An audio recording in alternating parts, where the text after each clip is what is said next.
I want African Americans to feel that when I'm president, it's another Clinton presidency. I think one of the great difficulties with democracy is that you seldom know enough about the people that you're voting for, and politics is so much a performance art that if you've got great public skills, you can dazzle people. I think the most gifted that I've seen in my lifetime is Bill Clinton. I think he's a genius in that regard, and I think he believes in absolutely nothing. He and everybody, to our enduring chagrin, talks so much about how the black community loves him, and I have always wondered, for God in heaven, what for? He plays the saxophone and he sings gospel.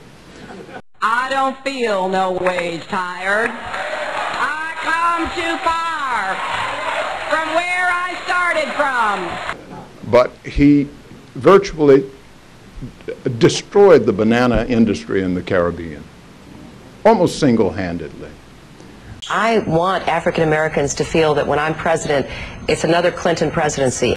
Countries like St. Lucia that got 85% of their income from their banana exports, not to the United States, but to Europe, that because Chiquita Banana had given him a lot of money, he was willing to do their bidding, destroying the economies of these places. We had farmers in St. Vincent committing suicide because the Clinton administration had destroyed the livelihoods of these farmers. I want African Americans to feel that when I'm president, it's another Clinton presidency.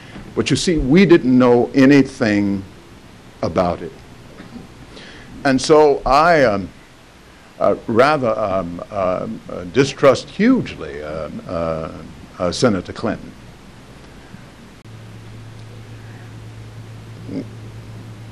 I think we've been exploited so many times by Democratic politicians. They can't get elected without us. But it seems that almost the day after the election, that's about it, they feel obliged to give out a few jobs. But that doesn't mean anything, and we have this tendency to get too pleased too easily. And we're going to be doing everything we can to get this country to be on the side of them and people who are working hard and struggling so that they can have a better chance. And you really have to follow issues because in politics you only get as much, sometimes less, but never more than you demand. And you never demand things about which you know nothing.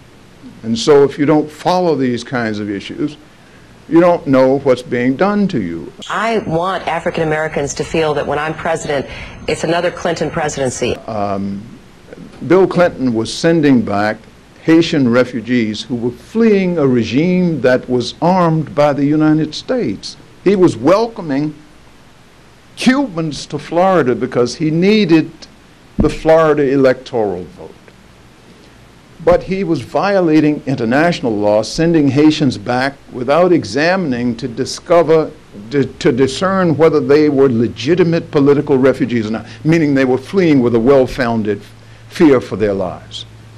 And he knew many of them were being killed by FRAP, and those killers in Haiti that had been armed by the United States. I want African Americans to feel that when I'm president, it's another Clinton presidency. But he did that. I went on a 28-day hunger strike to cause him to change, but he didn't change because he had found Christ. He changed because a public began to learn what he had been doing. These matters are larger than race. We're talking about being sensitive to the interest of humankind. And so I think we want a president who has a vigorous intellectual curiosity and an overarching decency and humanity. They have a couple of pushes they're doing right now. One is to humanize her. This is a very important thing. They're doing it through the Sopranos ad, through the video, through everything. And the other is women. I mean, they've made a serious decision that they need to be the dominating force in the women's vote to win this election.